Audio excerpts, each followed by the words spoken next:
Today we're going to talk about money. Did Adam and Eve need money? No. Especially when they were in the Garden of Eden, they didn't need anything, but they didn't need money. And even after the fall, they would probably do into more things like barter and sharing, and whatever, and trading. I'll trade you this goat for that sheep, or I'll trade, so it's that kind of stuff, which kind of works out okay until you get to large purchase items, and even then, well, I'm going to bring 500 sheep over to your house. I don't know. But anyway, Samuel is an important thing, though, is an important person, and we'll get to him in a minute because he discusses a problem with some of this.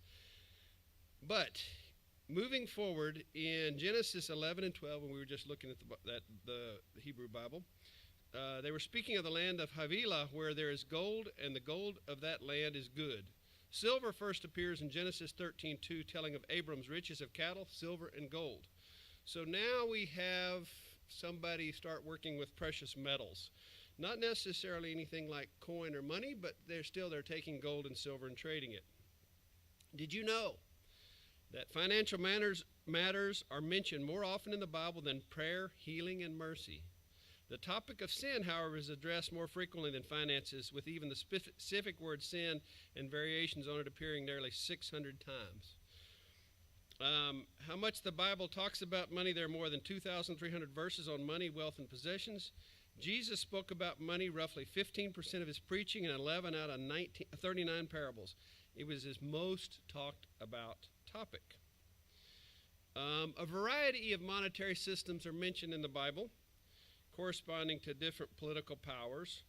And so that, from the darics that named after the Persian monarch Darius, they actually mention some of the first coins: 1 Chronicles 29:7, Ezra 8:27, Nehemiah 7:70-72, to the coins of the Roman Empire which bore Caesar's image. Jesus talks about that, Matthew 22:20 and 21. Unlike the coinage of the United States, which by law, this is interesting, I learned, cannot bear the image of a living person. So your coinage cannot bear a picture of somebody who's alive on the deal. So, interesting. But that's one of the deals. You can't have somebody who's still alive. But back then, if you were king, it was good to be king, and you could have your picture on the coins. I guess it'd be easy for people to say, yeah, he's the king. I don't know. As Jesus affirms in Matthew 22, coins really belong to the person whose likeness appears on them, which I just kind of said. Although the word money appears frequently throughout some translations of the Old Testament, the first coins were not produced in the ancient Near East until the 7th century BC. Consequently, when someone finds the word money in the Bible versions, it's used to translate the Hebrew term kesef, which is literally silver. One must recognize that it's usually not coins that are to be understood, but refined, unminted silver. When one engages this silver for a commodity, the silver was weighed in balances to determine the proper quantity of silver appropriate to the bargain. It was the term for the calibration of this weighing that gave the name of shekel to the first Judean coins, whose size corresponded to a shekel weight, a little less than half an ounce. Now I'm going to talk a little bit just about, when our coins were made out of silver, when we had silver dollars. This is not a silver dollar. This is a Kennedy half dollar. But in real silver dollars, you notice our coins have these ridges on the outside of them. It makes it nice for us to be able to feel those. But the reason that those are there is because people would take real silver coins and scrape off the little bit of it and kind of get the edges. And so then they're turning it in, but they're turning in a little less each time. And so they're making a little pile of silver on the side that they're actually taking. And the other thing that's interesting even about coinage, you've heard 2 bits, 4 bits, 6 bits, a dollar. They were taking the dollar coin and they were cutting it in half and fourths and whatever to get all those bits.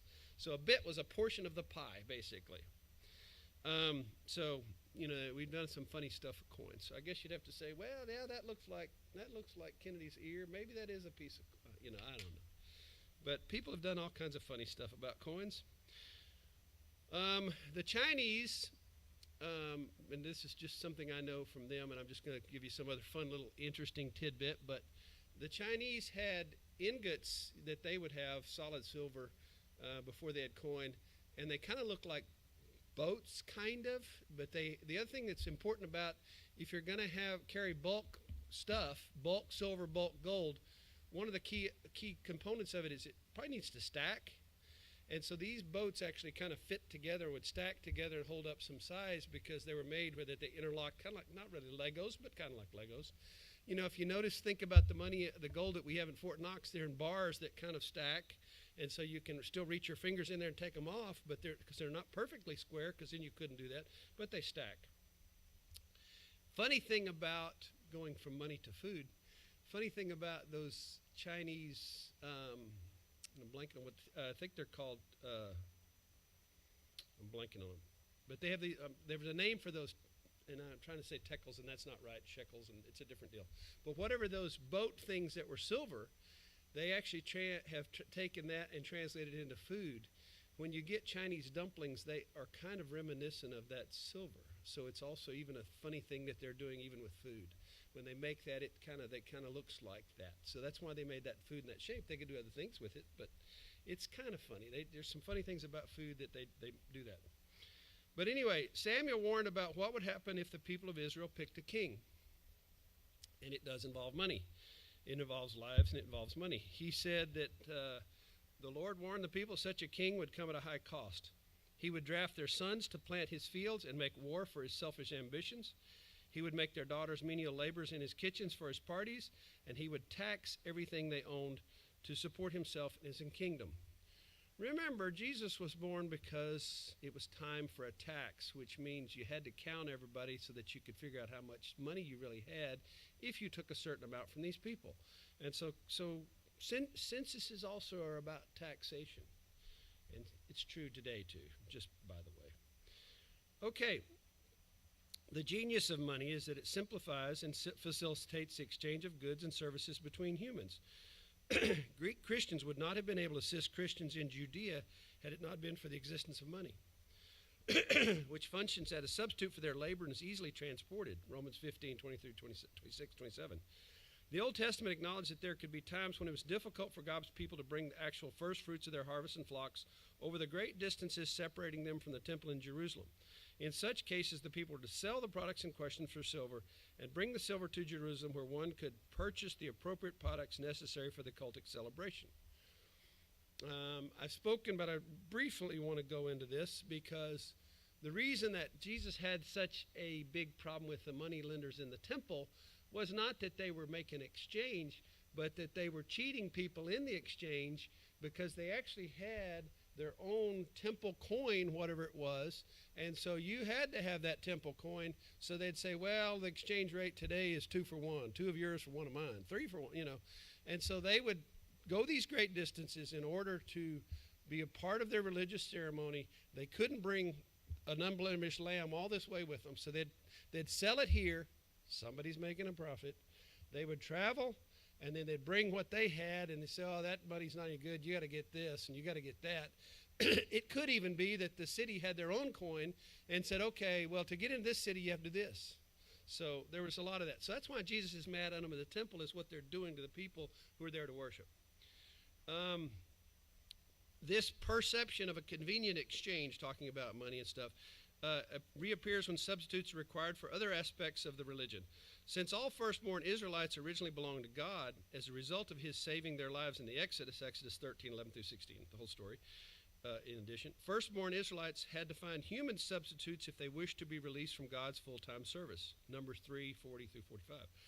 The Levites filled this function as substitutes, but since there were not enough Levites to take the place of all firstborn Israelites when this was first enacted, God also accepted a monetary substitute of 5 shekels for those firstborn who could find no Levite to substitute for them, Numbers 3, 46 through 51. Ever after, any firstborn human or unclean animal that reached the age of 1 month had to be redeemed at the price of 5 shekels, Numbers 18, 15 through 16. So there's a tithe even on the animals that are born. This monetary evaluation of humans is not a simple matter, and a variety of standards appear in the Bible. In addition to the religious redemption of 5 shekels for the firstborn, there's also a monetary redemption of a half shekel, atonement or ransom, applied to all male Israelites over 20 years of age, and that's in Exodus 30, 11 through 16, 38, 26, 5 through 26. Such evaluations were independent of other factors, for the rich are not to give more than the poor or not to give less. And so there was trying to make it fair. Everybody paid the same amount. Exodus 30:15. There was also a monetary substitution that could be applied to those who vowed themselves into God's service contingent on God's fulfillment of requests they ask of him. Instead of personally fulfilling the vow, the individual could pay a monetary substitute determined in accord with the person's sex, age, and economic class. Leviticus 27:1-8 has stipulations on that. Another monetary substitution was found in legal sphere, where the general principle of tax leonis mandated that when one human being takes another human being's life, the offender must compensate by surrendering a human life in return, usually his or her own. However, collections of law in the ancient Near East allowed payment of money as a fine in cases of murder where the victim was from a lower social class. So, yeah, it's not really fair, is it? Okay. Sectors of the Old Testament echo the notion that money might serve to ransom one's life when one was legally liable to be put to death as a punishment, found in Exodus and Kings. But Numbers 35:31 clarifies Israel's distinctiveness. Do not accept a ransom for the life of a murderer. God did not permit monetary fines in such cases, but insisted on the death penalty for all murderers. The single clear exception where monetary compensation, covered a lost human life was in the case of the slave killed by a negligent owner's goring ox. 30 shekels, the general price of the slave, was to be paid to the dead slave's owner so that he could replace his lost property. The ease with which money could substitute for goods and services allowed it to be a ready means of replacing items lost or damaged in civil conflicts. Money appears not as a punitive measure in biblical legislation, but as a compensation for commodities such as dead cattle and lost virginity, the price determined by the general dowry expected of a virgin. Money could function as a punishment when damages were less tangible. For example, 100 shekels for slander in Deuteronomy 22:19. Wait a minute, 30 shekels for life and 100 for slander? Whoa, okay, whatever. A variable amount for a miscarriage in Exodus 21:22, but these are infrequent in biblical law. Should money become a substitute for other punishments such as tax leonis or beatings, the law would become less fair in allowing the wealthy to be less affected by their misdeeds than the poor. Kind of still happens. Anyway, although money had beneficial results in simplifying the exchange of goods and services, these advantages could be turned to evil purposes in the same way that money facilitated the rewarding of work done well. It became equally easy to motivate individuals to do reprehensible crimes with bribes, like Judas. Money could also be used to affirm one's status as a subordinate who owed allegiance to another. It was humiliating for the kings of Israel and Judah to pay tribute to foreign monarchs. Little kind of quick story, not about really money, but wealth. One of the things that they talk about in Kenya is that if you're converted to being a Christian, you no longer worry about the witch doctor, whatever they call it, the evil guy, whatever that's in charge. And what the statement is, I don't see your cows going to him. Because they would literally patrol their cows and say, you're still following that. You're paying cows. So there's even that kind of deal. But, exchange of money, exchange of animals. But they talk about that they see that whether the person is converted or not, just based on whether they bring cows to the witch doctor or whatever they call the guy. But it was humiliating for the kings of Israel and Judah to pay tribute to foreign monarchs. You'd see it change. They'd take money, paying tribute. Of course, it also was a symbol at one point that when Israel was in its heyday, how many people were paying tribute to Israel during Solomon's time, which actually, and I don't know how you put in this any kind of context, but remember Solomon asked for wisdom, didn't ask for riches and gold and everything, but there's a passage in there that talks about Solomon was the wealthiest man in all the world, and so his wisdom brought all the things with it.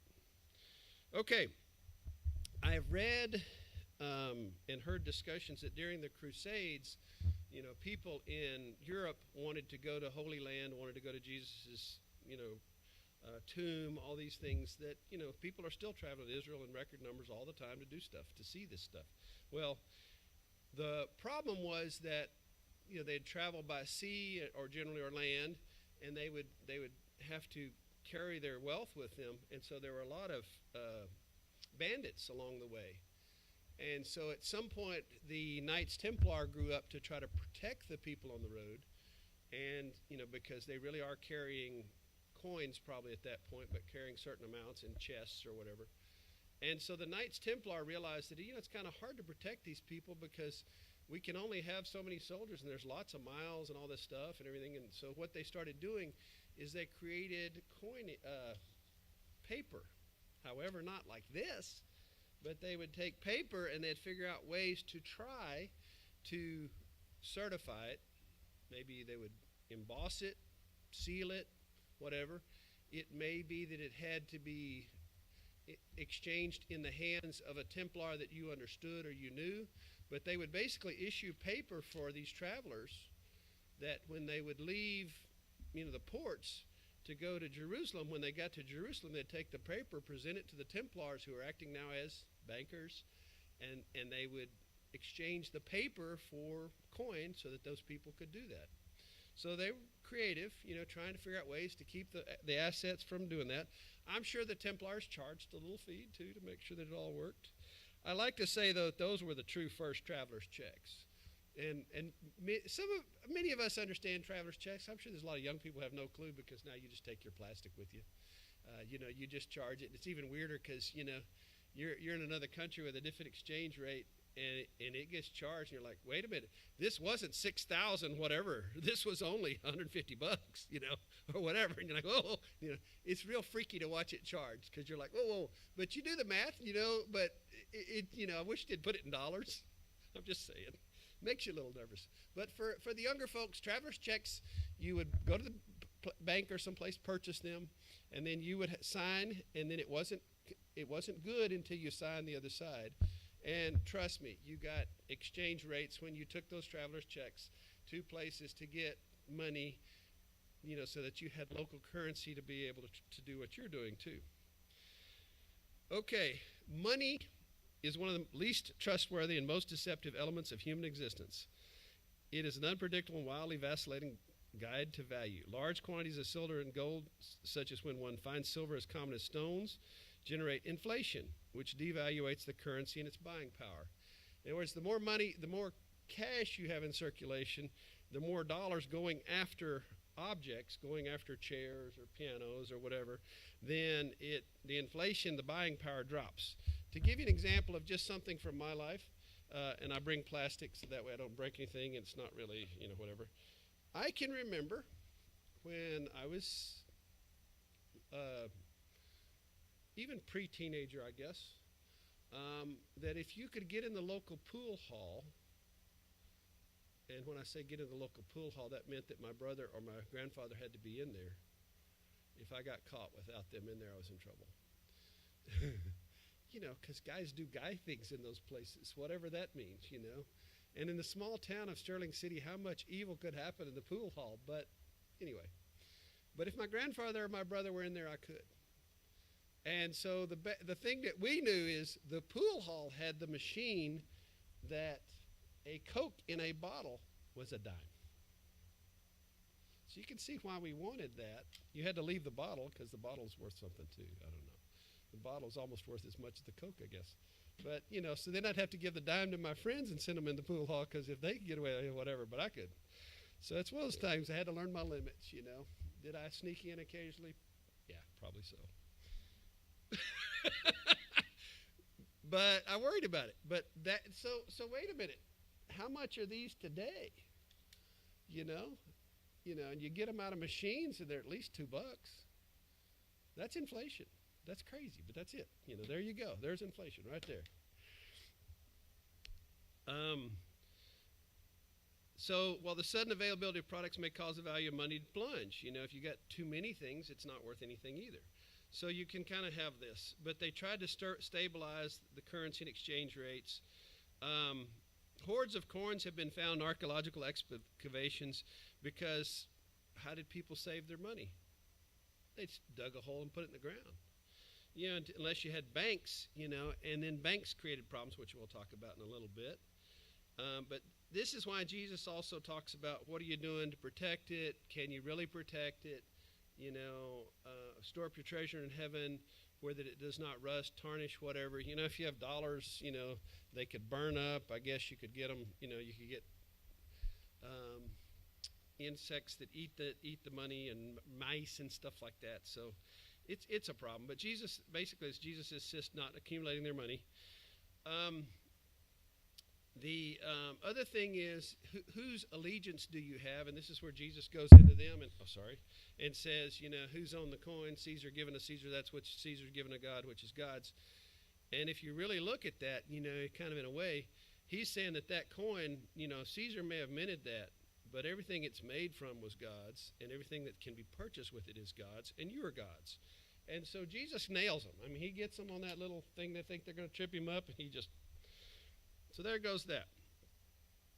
The other thing that you have to remember, it repeated multiple times in the Bible, that the monetary value of items does not reflect the value that God places on them. Remember, just one thing, that apparently you could purchase a pair of sparrows in the market for a simple copper coin, which is kind of like our penny, right? So you could buy a sparrow for a penny. However, it also says that there's not a single sparrow that falls from the sky that God doesn't know about. That's worth more than the penny right there, just for your thoughts.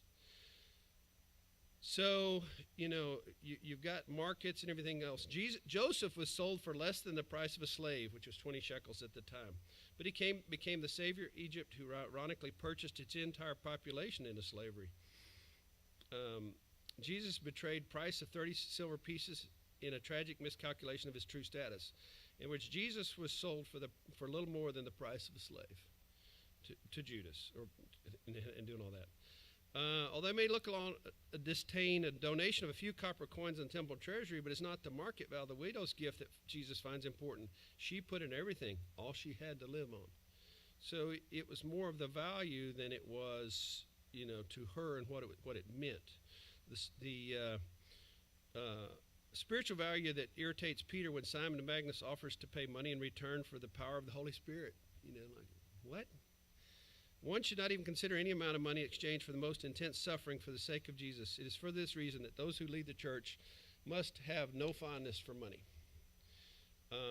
Contrast the Pharisees. There's no greater demonstration of the contrary value system represented by money than Paul's observation that the love of money is the root of all evil. Also, that money can be unreliable. They talk about make the shekel bigger, arbitrary nature of money standards, easy manipulation, sanctuary shekel. We just kind of talked about that. Of the deal that do not have differing weights in your bag, one heavy, one light. There's some fun stuff about all that. People tend to cling to money, addicted to its false security, because money behaves like a spiritual narcotic, deadening one's sensitivity to real value. Jesus insists that one cannot be committed simultaneously to both God values and mammon, which mammon is Aramaic, which means money, wealth, or property. Ananias and Sapphira tried to pursue both and prove the veracity of Jesus' words, as well as the spiritual corruption that money serves to catalyze. So the other thing that I think that is laying in here too, when he's talking to this rich young ruler, that money was what drove his life. Not saying that the money itself is bad, not saying that the only is bad, but that rich young ruler, Jesus knew that's what drove his life. And when I say that, one of the examples that can be used, I was on a mission trip, and it was the second one with this group, so I got to know the pastor pretty well. We collided on the first trip, went back, and I went back on the second time. And in a moment when we're sitting around, just us, campfire, whatever, talking, and at some point he basically says to me, Fred, Dave, whatever his name, you know that guy? Yeah, he's a good worker. He said, he's really wealthy. It's like, oh, okay. He goes, yeah, he paid for most of the people to go on this trip. But you couldn't fault Dave's work attitude. I mean, I've seen him out in the hot sun building roofs just like everybody else. And you would not know, which is what I'm saying is, it's not what you have, it's what you do with it.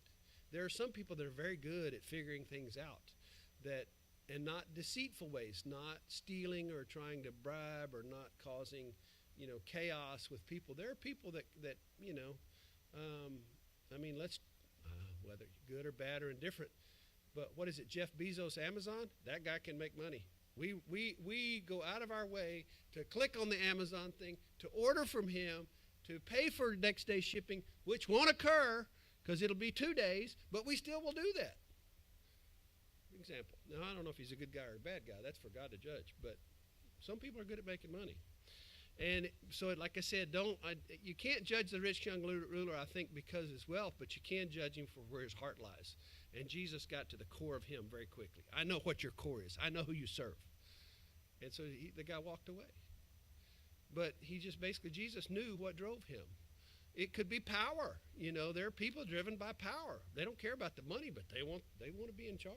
They want power. So there are things that can drive. And so I think some of that goes in there. But it also, the accumulation of money is, what have you done to get it? Have you done deceitful practices that, cause harm or damage to someone else? Watching the game, I don't know. So I'm kind of putting this in here too, which is a little different, but still back to the deceitful and harmful and whatever. Last night, I don't know, came home.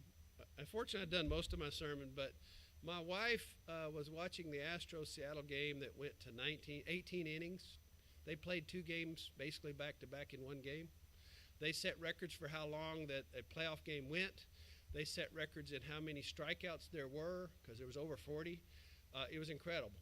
But it was literally rotation. Everybody's worried, are they going to have enough pitchers? But in the midst of that game, the Houston Astro, and I was thinking, it's going to be important how this turns out, because this guy could be judged by baseball standards and everybody else's, that he hit a ball, a grounder, and he's running to first, and the throw pulled the first baseman out in front of the bag, so he's in line. And by baseball standards, he's in the line of progress. You can run over him. It's totally a clean shot to run over him. No reason you can't. You could also do other interesting things like try to slide under him or whatever, but that's all legal. It's all good.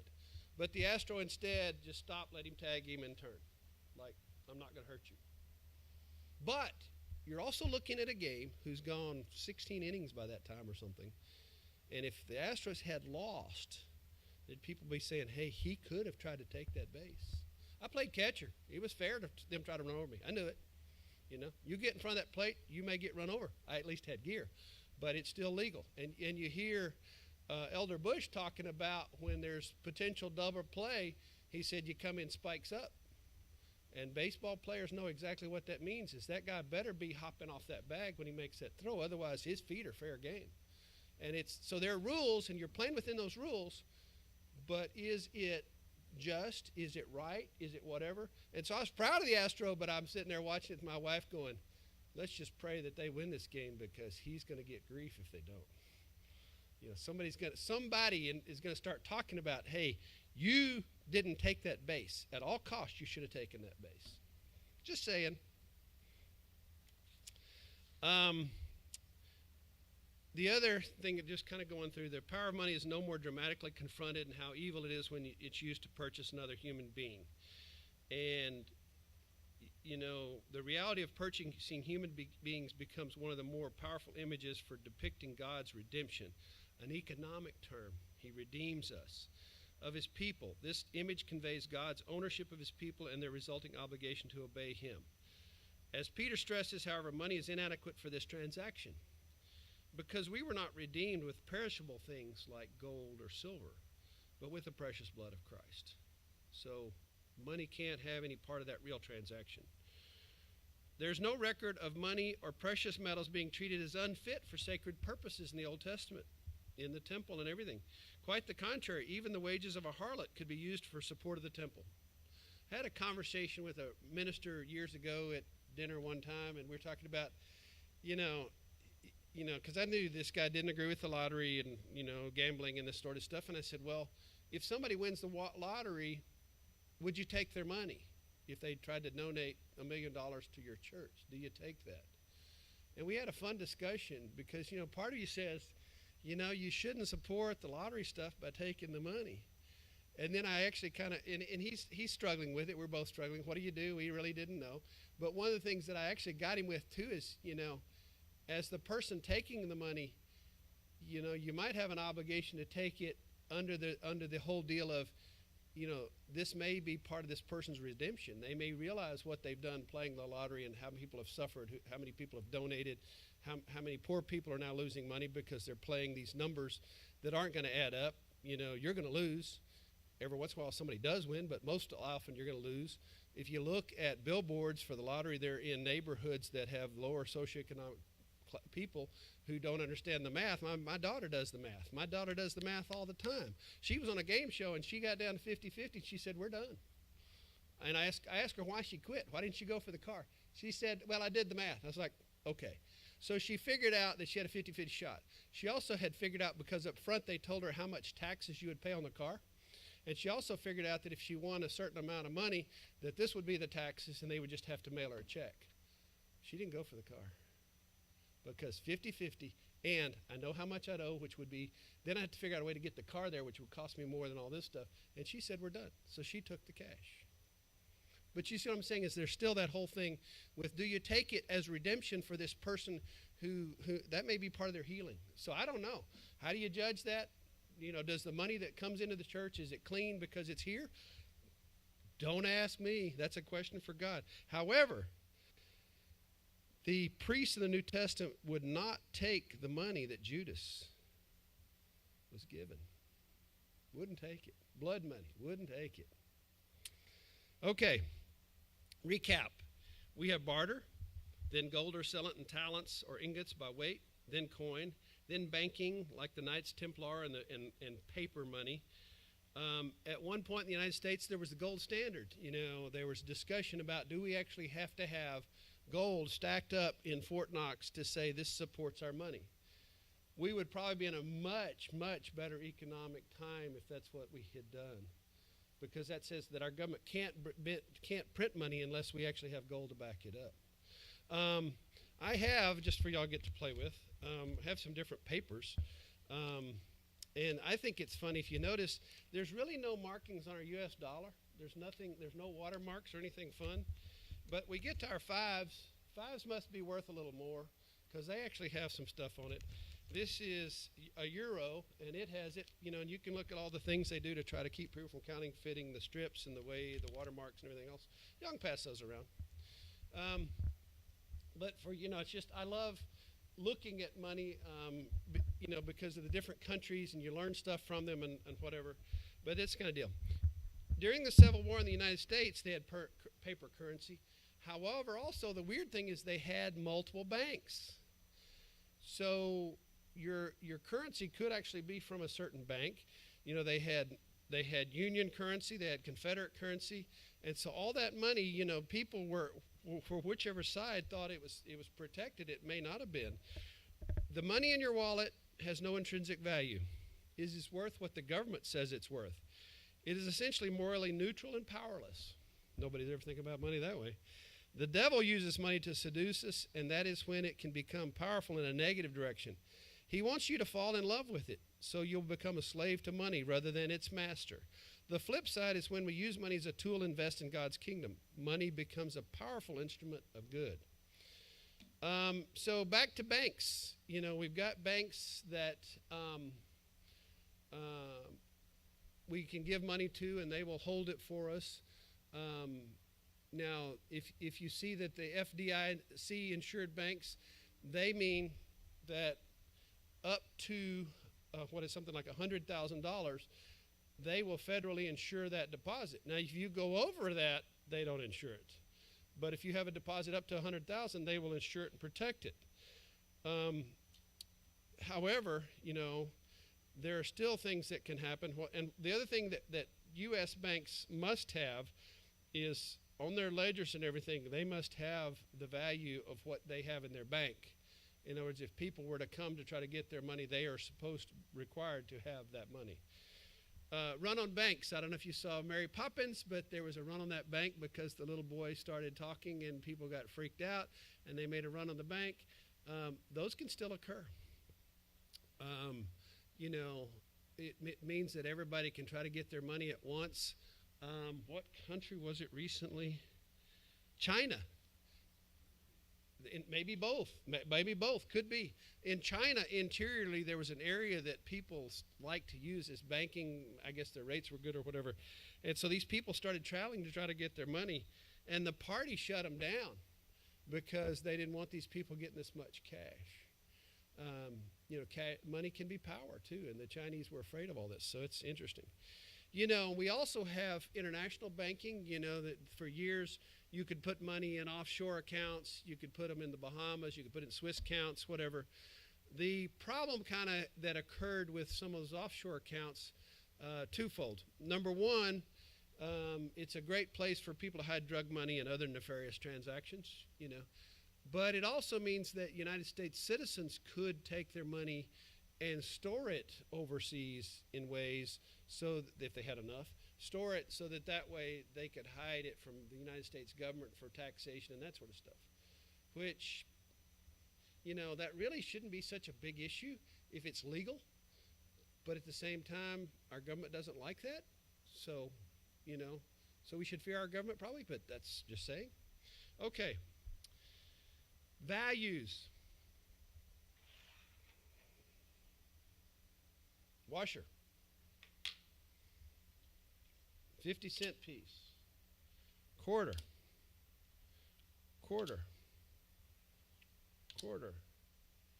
Penny. A nickel penny, nickel dime penny. This is not money, right? How much does McCoy sell this for?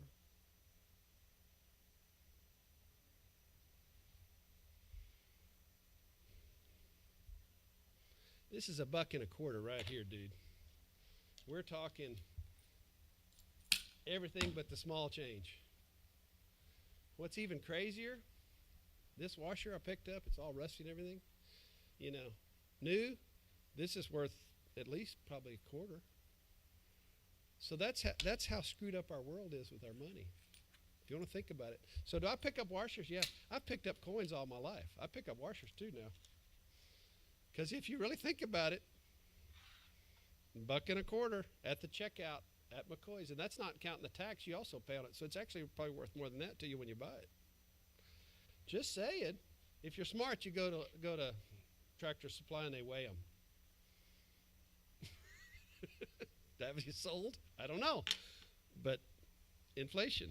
So our problem is that we end up with our government printing money and spending and providing money and giving it to everybody, and then it causes things to change. Electronic transactions.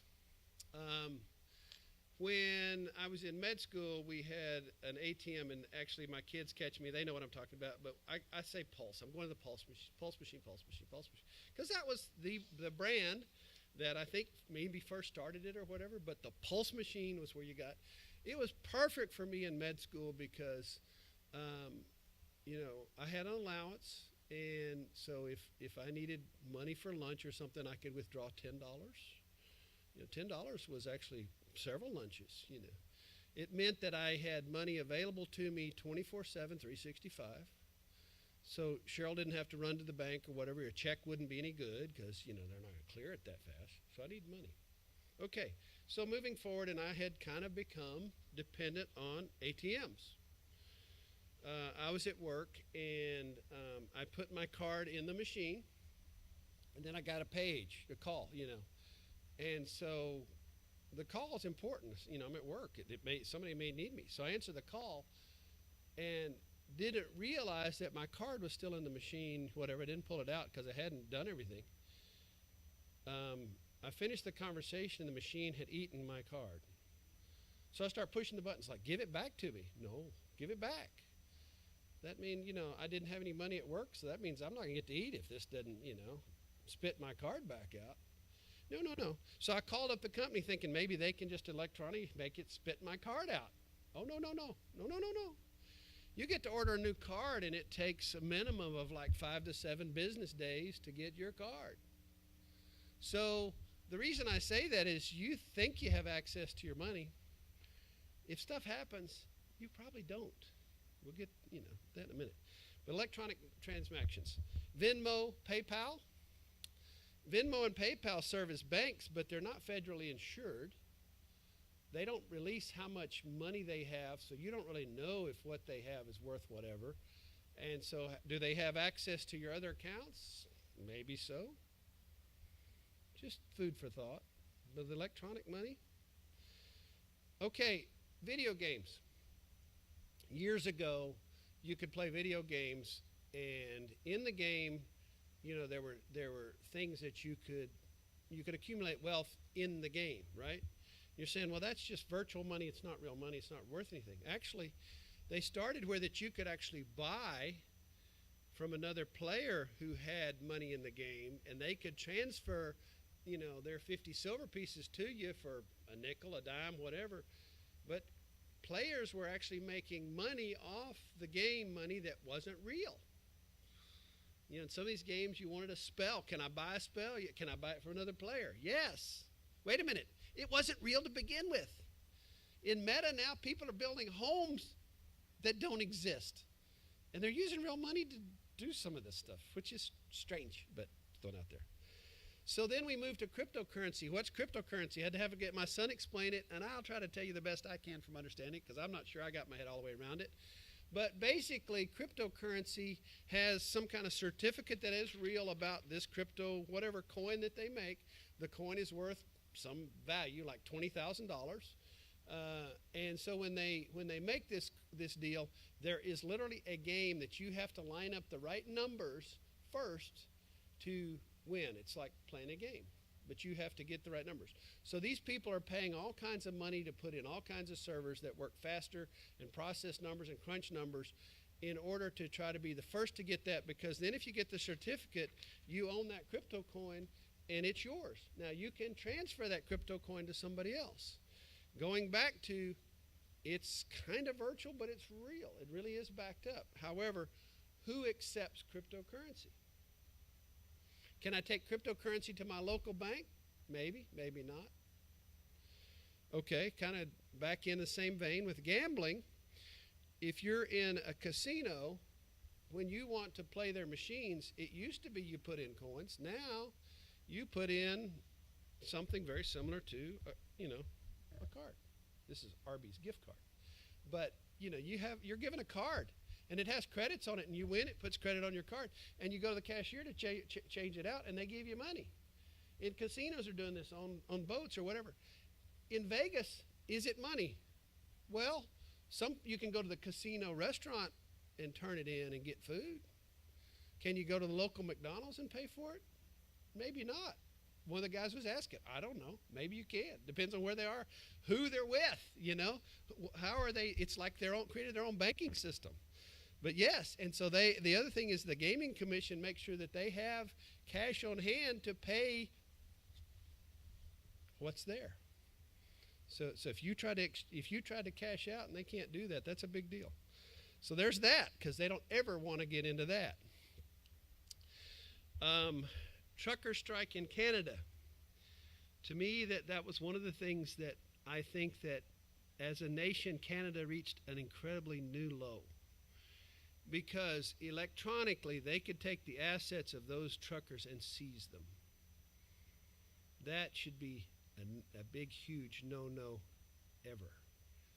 Because that means the government has authority to go after you. And it's not that they could seize their assets because they had committed a crime, but because the government had viewed they committed a crime. With drug dealers, if we've got evidence and you got a warrant and everything, you can do that. They did this without a warrant. They seized all those truckers' assets without a warrant, just trying to get them to clear the streets. To me, that's way over the line. And so, not trying to make you feel uncomfortable about your money, but I want to throw it out there. The other thing I would throw at you is that one thing that I am impressed with, LDS, the Mormons, Latter-day Saints, they actually keep on hand in their homes a certain amount of food that can get them through several months. So when the pandemic and people are panicking, the LDS community was not. They're like, we're okay. We got food. We've stored this stuff. Do you do that? That's up to you. How do you do it? Because, you might not eat all that stuff in the time you have it, and then what do you do with it? A good Christian way that I think that could be done with that, if you followed their example, is that maybe once a year you clean out your pantry and take it to the food bank. And that way, all the stuff that you bought that you might need, and you start over. So you get fresh stuff. You're not keeping old stuff, but you might do something like that, of trying to figure out a way to keep it on hand. Because the other thing about having stuff stored means that way, in their community too, you now have stuff to give. And so we know of LDS communities that other people didn't have certain things from the pandemic and they could give. One of the weirdest things to me, and it's because I'm years from it, my kids are grown, but I was sitting around in the break room at the hospital with nurses that worked day shifts, and their problem was that they couldn't get milk for their kids because the stores would open. They work until like 7, 8, or whatever it is. Some of them even up to 9, but they work later. And so the HEB was closed, remember, and they would open. Well, when they would open, there'd be a run on the milk and the eggs, and they couldn't get any because they're at work. So they'd try to figure. So actually, my scheduled days that I was off or whatever, at least for a while until things settled down a little bit, but I would go buy gallons of milk and just put them in the break room and say, whoever needs it, take it. Because I know they couldn't get milk for their kids for their cereal because of how weird our world got. So I'm just saying there's some things that I don't think it's wrong to hoard, provided you're using that hoarding constructively in a positive way, to bless, not to, I don't know. Revelation 13, 16 through 17, then I'm going to end here. Revelation 13, 16 through 17 is part of this whole explanation. It says, it also forced all people, great and small, rich and poor, free and slave. They're talking future. It sounds past tense, but they're saying future. It also forced all people, great and small, rich and poor, free and slave, to receive a mark on their right hands or on their foreheads, so that they could not buy or sell unless they had the mark, which is the name of the beast or the number of its name. This calls for wisdom. Let the person who has insight calculate the number of the beast, for it is the number of a man. That number is 666. We don't know what that really means. The closest we've ever gotten to something like that, Auschwitz, they put numbers on human beings. They tattooed the Jews. I don't have anything here. But I'm just saying this more in terms of we're closer to this than ever before. We all have a Social Security number. There's one number. It may not be tattooed on us, but we have that. And I want to talk a little bit about the 666 a little bit. In the Old Testament, 6 is the mark of man. On the 7th day he rested. On the 6th day he created man. So that's where you get the number 6. However, in Hebrew, there's no superlative. We can, if you want to deal with any mattress salesman or whatever, car sales, whatever, we have good, better, and best, right?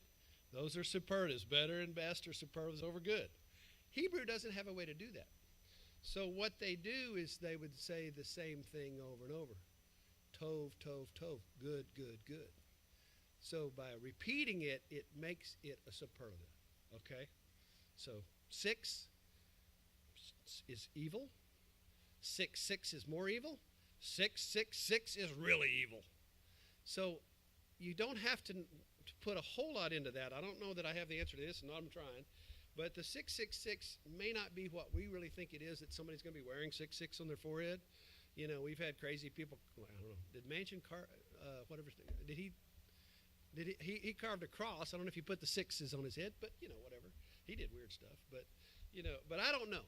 But I will tell you that if you think about it, we are closer to this than ever before, because when you look at what they did to the truckers, they have more control and power over you than you can ever imagine, because one day they can just stop all your money. If you have no money in our society. Oh, and the other thing is, I kind of objected to this too, but do you see how much we've gotten to where it's harder to buy stuff with cash? And during the pandemic, they only wanted you to use a card. And it used to be that they said, oh, no, we don't like cards because they charge 4% interest that we got to end up paying.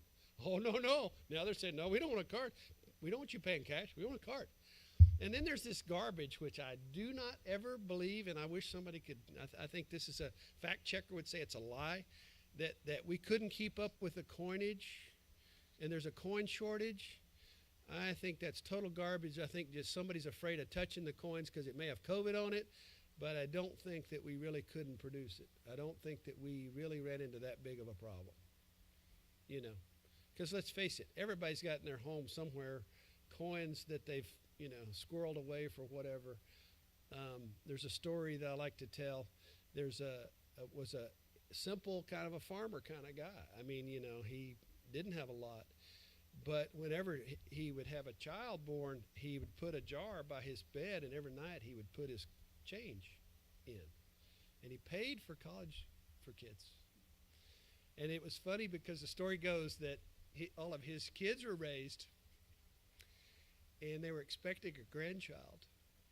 And a new jar ended up by his bed, and the grandmother noticed that because he's trying to pay for her too. Simple things.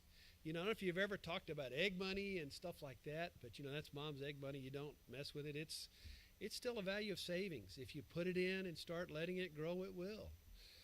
But I'm just shocked. You know, our stock market did so well early in the pandemic and everything else. And one of the guys that I work with, he and I had a discussion because the sad thing is we really believed, I don't know if it's true or not, we really believed that people were taking advantage of the situation that was happening financially and putting investments into things so that way they could make money off of PPE supplies, toilet paper, whatever, that they're really investing in that. It's just saying we shouldn't be doing this to people, but they were. So our stock market did this. And now with controlling prices, our debt, let's talk about I understand that our debt that the United States owes other countries is $7 trillion with a T. In the what's supposed to be the Inflation Reduction Act or something, they spent $4 trillion. We spent about half of our debt when we should be paying off our debt because then our money might be worth more. We might have more standing in the world if we could actually do some of the stuff that we could be doing, but we're not. Why? Back to my last sermon on we are trying to save Mother Earth. We're worried about our environment, and there's not enough science to really say we really should be, but we're worried. Something else is probably going to happen long before we destroy our Earth, in my opinion. Thank you, everybody, and I just, you know, whatever. But I do recommend you probably keep some food on supplies. I recommend you have some cash because you try to go to the bank. If things go bad, you're not going to get it. You know, not going to happen. There'll be a huge line at the ATMs, trust me. And then even then, those machines do run out of money. Anybody ever gone to an ATM and try, this ATM is out of funds, sorry? You know, if there's a run on a bank, they can shut the bank doors and lock them down so you can't go in and get your money. I'm not trying to make you afraid. I'm just trying to tell you realities as I see it. And I think we are closer to Revelation 13, 16, 17. I don't know what it means. You know, and the other thing is I tell you, you know, we can chip a dog. We can chip animals. Why can't you just chip a human being? And you go, I need to buy that. Here, I need to buy it. And what's funny is us old folks kind of are like, no, we don't want to get into that. We want to still be able to use money. We don't want to get into this electronic stuff. No, that's like too close to getting the devil. And our younger people don't care. Totally irrelevant to them. They're fine. Like sheep led to the slaughter, as Jesus says. Chaplain, would you close us? Sure. Heavenly Father, I just thank you for a reminder that this world is temporal and you're the permanent one. And Lord, that we would keep our eyes, hearts, lives fixed on you. In Jesus' name, amen.